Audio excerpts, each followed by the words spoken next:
Let's cross now to Andy Mock in Beijing. He's professor at the Beijing Foreign Studies University.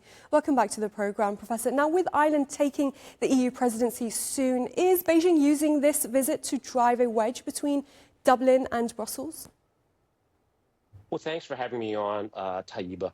I think that might be overstating it just a bit. Now, China, of course, with Europe, emphasizes state-to-state or capital-to-capital relations with the members of the European Union.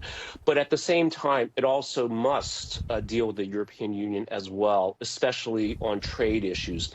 So the way I might frame it is that China is not only talking to Ireland, it's also talking through Ireland to the European Union internal mechanisms. And as you mentioned, one of the, I think, major factors affecting the timing of this visit is that Ireland will indeed assume the presidency in the second half of 2026. And can the Irish Prime Minister protect beef and dairy farmers without undermining the EU's united front against Chinese subsidies? Well, that's a very important question, certainly, I think, for Ireland. So this is, to put it simply, this is a country that exports to live. According to the former Prime Minister Bertie Ahern, more than 90% of Irish goods and services are exported. So this is vitally, vitally important, especially because China is such a large market. So, of course, I think Prime Minister Micheal Martin is in China leading a very large business delegation to really improve trade, reduce friction, and I think beef is certainly a big part of that. And the hope is that to reduce frictions from the 2024 incident where there was some problems with Irish beef imports. And given Western concerns over Chinese tech, is Ireland risking a rift with allies by deepening AI cooperation with Beijing?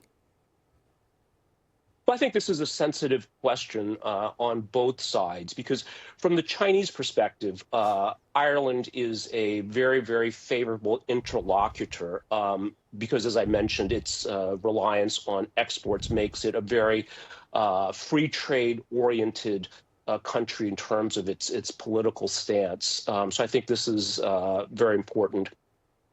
So I think that China recognizes this, and we see this with the statements made by President Xi that the areas for cooperation include artificial intelligence, the digital economy, you mentioned pharmaceuticals, medical devices is another big area, tourism as well. And I think Ireland also is one of the few, maybe only European countries to run a trade surplus with China. So again, I think, it makes, and these are goods that China wants. So I think this makes Ireland a very good interlocutor at this time, as you mentioned, with the tariffs that were sparked by the EU's imposition of restrictions on Chinese EV imports. And I think we're getting to really an inflection point here. And I think this is also one of the motivations on the Chinese side to engage in bilateral exchanges with Ireland.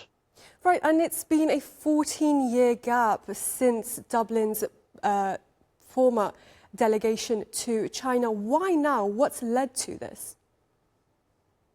Well, I think from the Irish perspective, again, exports are so important, and then they're looking to restore some of the exports that were affected.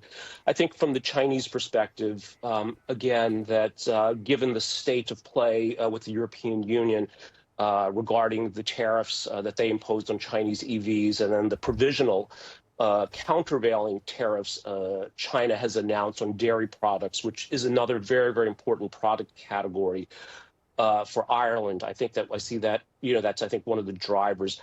And then to even pull back the aperture even more, I think another factor here is Europe certainly is in a very challenging situation right now with the Trump administration's kidnapping of Maduro, its threats against Greenland. I think this is causing a lot of turmoil in the European Union. And on the one hand, I think they're thinking they need friends now more than ever. But on the other hand, They may also feel they need a win as well. So I think this makes it a very crucial time for China to engage with the EU. And as I mentioned, Ireland, I think, is a very good interlocutor, one interlocutor to advance China's agenda vis-a-vis Europe. Professor Andy Mok from the Beijing Foreign Studies University, thank you very much for joining us.